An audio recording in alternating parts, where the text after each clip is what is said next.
o'clock. Laura, would you please then call the roll? Commissioner DeBoer, Present. Commissioner McCarthy, Present.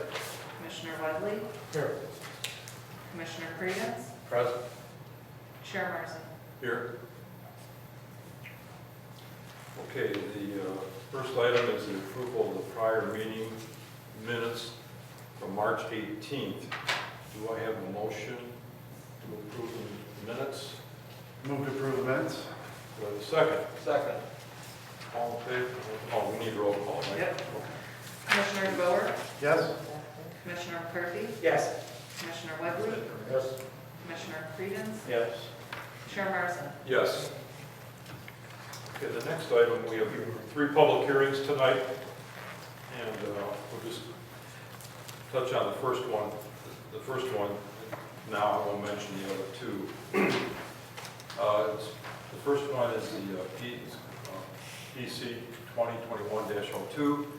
The owner of 9109 West 125th Street has requested approval to subdivide, plat an existing tax-divided parcel containing 44,533.2 square feet of lot area, and is also requesting a 10.02-inch variance from the required 150-foot lot width as required by section 1268.02C, lot sizes, to permit a 149.165-foot wide lot in the R1A zone.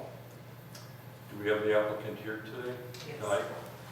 If you do, I'd like you to come to the podium. Unless, Lauren, do you want to present first? Sure. Just a minute. The subject property is what is known as a tax-divided parcel. It's not an officially subdivided lot. It was created through a tax division. It is slightly smaller than the 150-foot wide minimum lot width that's required by the zoning ordinance. As well, for it to be a developable lot, the lot has to be platted because it was never had a house on it before. And so we have to actually subdivide that lot from the original subdivision, which was a subdivision of 4 larger lots originally, Okay. in order for it to become a developable lot. And I'll allow Mr. Blount to kind of give the history and how this came to be and what they're requesting. Okay, the original block, I think, was part of Monson's subdivision of, I think, 1893, and it was divided into, I don't have the plat in front of me, but I think 4 lots. I think all of them have now been, well, they were all originally tax divided, and I think Mr. Polzup owned it in the 1950s, and I'm guessing he's the one that tax divided it because he lived in the house that was on the corner. Subsequently, it was sold to John Barrett, and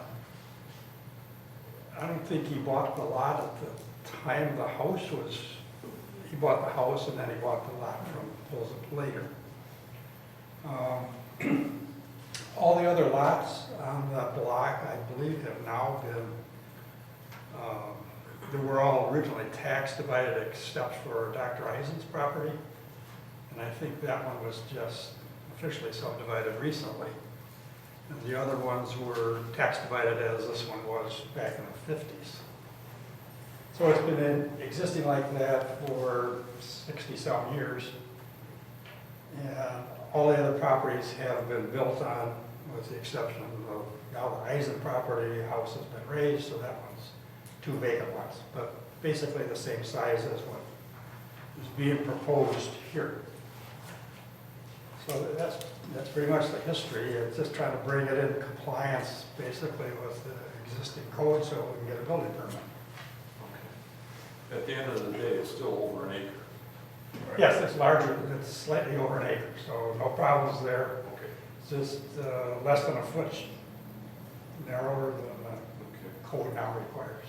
And then we have to incorporate it as a lot, prove it Yeah. as a lot, okay, Yeah. instead of a tax division. That's all I have. If anyone has questions. Comments from the board? If not, entertain a motion. We need to go to the public. What, excuse me? We need to open it up to the public, see if there's anybody who wants to speak from. I'd like to open this up to the public, if there's any comments from the public on this. Okay. No, okay, no one's coming forth, so back to a motion request. I would make a motion to allow the subdivision. To approve? To approve. Do I have a second? A second. Okay, Lauren, would you read the roll? This is a recommendation for approval to the mayor and village council, so, correct. Commissioner DeBoer, Yes. Commissioner McCarthy, Yes. Commissioner Whiteley, Yes. Commissioner Credence, Yes. Commissioner Merson. Yes. Motion passes 5-0 no. Thank you very much. Thank you. Thank you. So this will go to, actually Monday night's council meeting, May 10th. Same time? 7:30. Okay, our next item for the public hearing. And this is rather a lengthy description. Yeah. I don't know if I'd like to read this out. Lauren, can we just incorporate it in the Sure. minutes? Yeah. This is PC 2020-03. There's several lines of highly detailed PIN numbers here and addresses. I'd rather not read, just have it incorporated in the minutes as presented. Okay. Okay. Lauren, would you tell Sure. us what's involved here? I'll introduce it.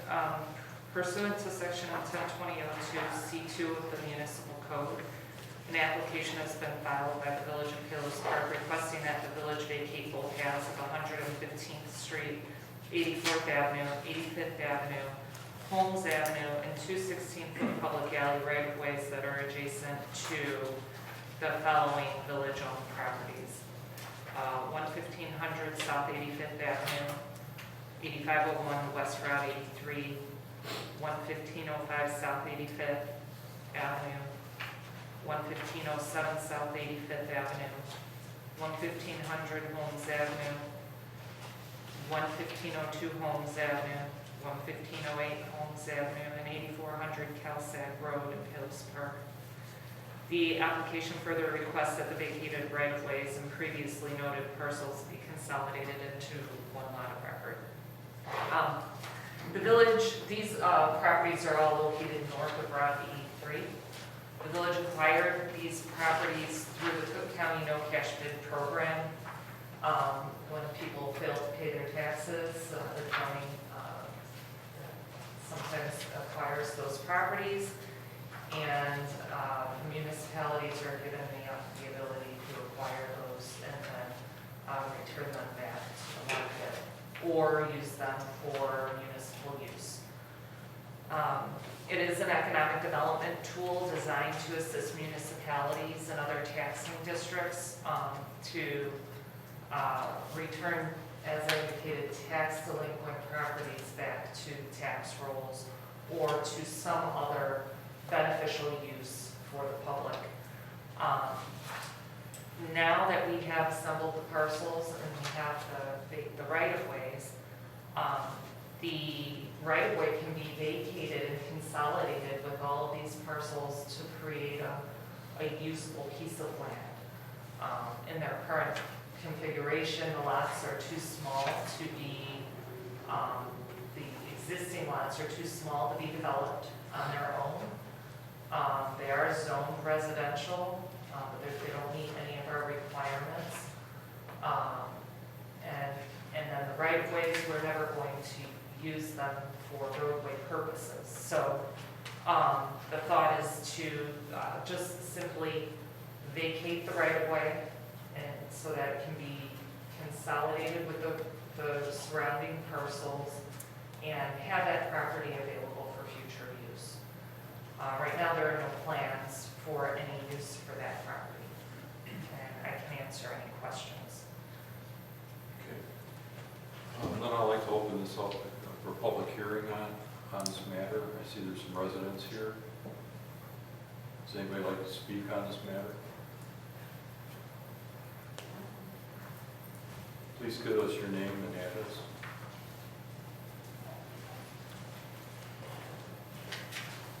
Hi, I'm Christine Hines. I live at 8401 Calsag, so I'm directly across the street. I have no problem consolidating these if they're for the greater good of the public.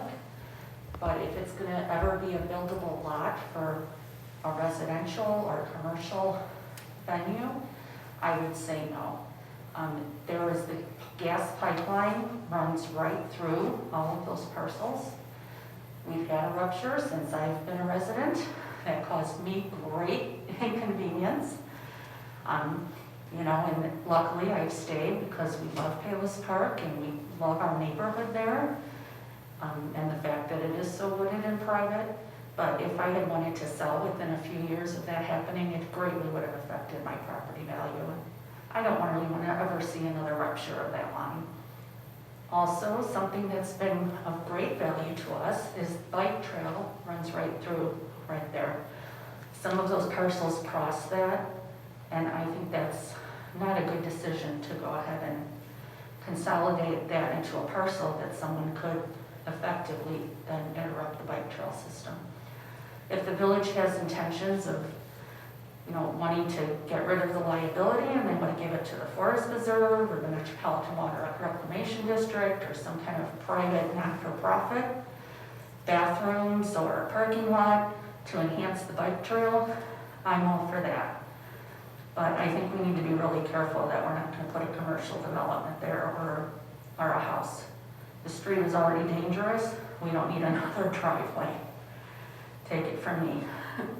Thank you. Okay, thank you. Is there anybody else who would like to speak? I did ask Lauren about possible future uses to do it, and she said a green space may be something that the village could do in the future, even though there are no plans. And I think that'd be a great idea. Do we know if the bike trail is actually on this property, or is it on the It right of way is. of It probably is. 3? If you look at the aerial to get included, Because it's not there. This is one part of the property. Great. Oh, my apologies, you're missing the photos and the aerial. The bike trail does cross the east end of the, I have a photo from him. you do, Yeah, the east end of the property. I've seen it. You've seen it? But the aerial, you can see, if you have the photos and the aerial, so the land is pretty well being used by the a bike portion trail. of it, the bike trail does cross over the east side of it, a portion of it. When you say, I got this map, are we saying in here? Yeah, it's towards the end. Here.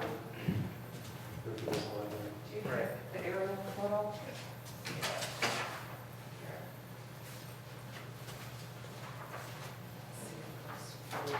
Oh, So it's like right, it's it's right right here. in the middle of this. Do that again. It's like right here. So this land is being used for public use right now? and is- It is right now, yes. Is this is off? Is that off or Yes. here? That's that's not part of it, yeah, the red. That little triangle there is this triangle. Okay.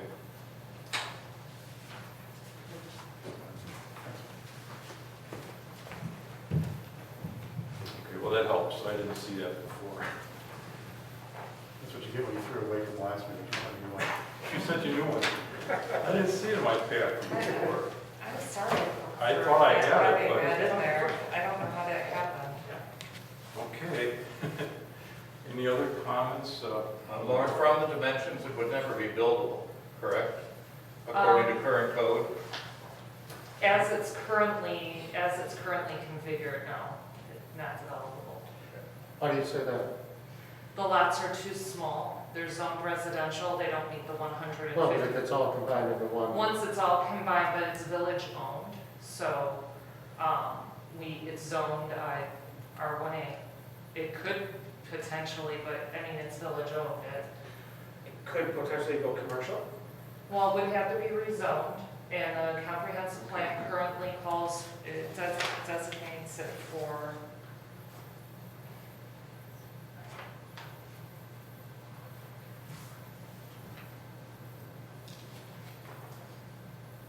I can't imagine a successful commercial use there.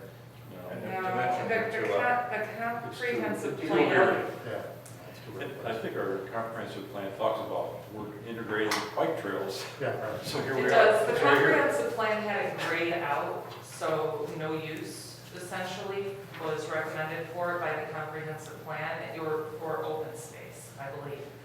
So, in order for but it is zoned R1A. So conceivably, it could be developed with a single-family home, once you consolidate it. But the village owns it. We're not in the business of developing lots into residential lots. We don't have any plans to sell it at this time. In order for it to be developed with commercial, it would have to be rezoned to a commercial land use, the commercial zoning designation. And that's going to require a public hearing, similar to what we're having tonight. And then most likely, because the comprehensive plan did not vision a use for this property other than open space, it would be best for us to amend the comprehensive plan and go through a planning process, so we, to determine what the vision is for that site and what should happen there. So that would be ideally the first step that should happen before we were to even consider rezoning it. Do you know if the village has like a contract or an agreement with Bike Trail Group? I don't know. There's a working You know. group that was put together for the bike trail. That predates my time here. Well, I know this bike trail had got rerouted because it couldn't go along with it. Yeah, I mean, it was a cooperative effort between a number of municipalities and the Forest Preserve District and, to have that happen. Okay. And I believe, we have agreements to keep I that mean, in place. to shift it off of this property would be, I don't know that it would be Difficult. shifted off of the property. I think that if anything, if something were to happen in the future, it could be relocated on the property a little further to the east. But that's all way off and not anything that we've begun talking about at all at this time. Like I said, the planning process should occur before any consideration for its disposition would happen at some point in the future.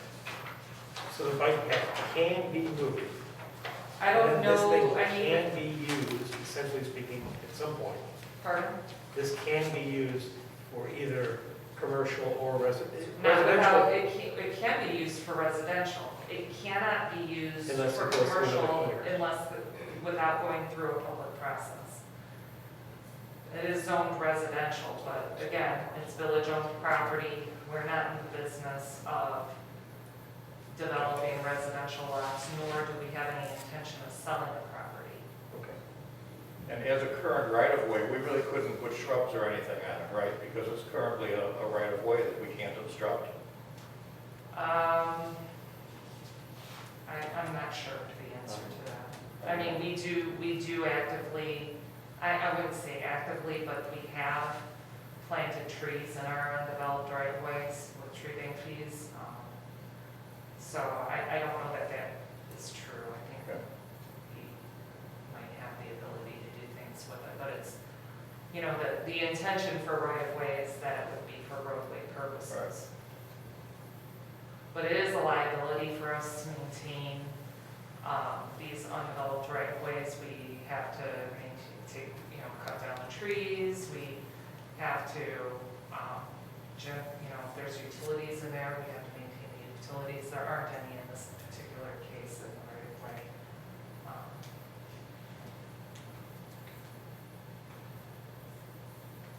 All right, the motion is to consolidate this, It's a, basically. right, there is a motion that's written in the, it's a recommendation that the village council approve the right-of-way vacation and consolidation.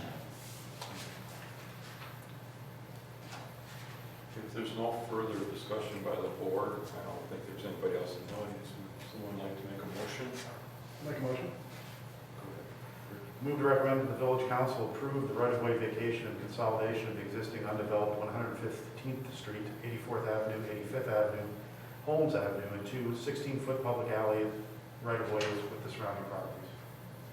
Do I have a second? Second. Lorna, would you call the roll? Commissioner DeBoer, Yes. Commissioner McCarthy, Yes. Commissioner Whitley, Yes. Commissioner Credens, Yes? Chair Marson. Yes. Motion passes 5-0. That will also, just the vacation will be considered by the council at the May 10th meeting. The if it's approved, we then record the plat of vacation. Once it's recorded, then the consolidation occurs. All right, thank you, Lorna. You're welcome. We have one more item for a public hearing. It's called PC 2021-04. The Village of Palos Park is requesting a text amendment to section 1289.09H to eliminate lighting regulations found in the zoning ordinance and merge them into the building code, chapter 1476, outdoor lighting, previously distributed. During a recent review of the village parking lot and outdoor lighting regulations, it was noted that language regulating outdoor lighting was contained in both the zoning ordinance and building ordinance. This is not a best practice. It can lead to one portion of the code being overlooked during plan review. And as such, it's recommended that the two sections be merged with the language stricken from the zoning ordinance. So I did kind of a comparison of the two and track changes for you in your package, and to make sure that we didn't lose any language. It's all either existing in the building code, or where it's not existing, I added it to the building code, and there were really only two sections that needed to be added from the zoning ordinance into the building code. And then what we did with the zoning ordinance was to cross-reference the lighting requirements of the building code. So, if there are any questions, I'm happy to answer them. The building code sections, are there amendments to the standard building code that the village follows? Is that the case? I'm sorry? So we have a building code. Mhm. Is that, I assume we follow the international building code or something? We do, but we have some local. Text amendments at the beginning. Yeah, we have some additional That's where you regulations said, in our okay. building Okay. code. Very good. And this basically would allow public hearings on the lighting requirements, as we discussed with the other lighting requirements for the, No, it does not allow public hearings for lighting Does not. requirements. Okay. No. And in fact, that language is removed from requiring the plan commission review for outdoor lighting was removed because it's like a rubber stamp. yeah. It's approved, it's just an extra step that we have to take somebody through that is unnecessary. Just read. They're part, Yeah, yeah, I got it, yeah. So we're depending on our consultant to analyze the plan. and see if it staff, meets the yeah. code. Mhm. Okay. Yeah, similar to a lot of our building permits that we issue for single-family homes, for, we don't bring those plans in front of the plan commission for a rubber stamp once they're in approvable form. There's no policy issue. The The technical. point is, boards like this, we weigh in on policy issues and things like that. It's either passes the code or it doesn't. Correct. Right. Typically, with a public hearing item, you have the ability to potentially affect change in the outcome of the approval, whether through your recommendation or withholding a recommendation until plans are revised or adding conditions for approval, none of which you're able to do with a lighting review. Makes sense. If there's no further comments from the board, I'd like to entertain a motion. Oh, any comments from the gallery, submitted residents? Take it none, I'll make a recommendation, or a motion, I'm sorry. make a motion. Make a motion to recommend the village council approve the proposed amendment, Part 12, Title 2, Chapter 1282, Section 1282.09, subsection H of the Pellis Park Village Code in regard to lighting and parking spaces. Do we have a second? Second. Lauren, would you call the roll? Commissioner DeBoer? Yes. Commissioner McCarthy? Yes. Commissioner Whitley? Yes. Commissioner Creedence? Yes. Chair Morrison? Yes. Motion passes 5 yes. That will also go in front of the council on Monday night. Okay, if there's no other business, we'll move on to adjournment. Do I hear a motion to adjourn? Motion to adjourn. Second. Okay. All in favor? Aye. Okay. This is a great meeting, I love it.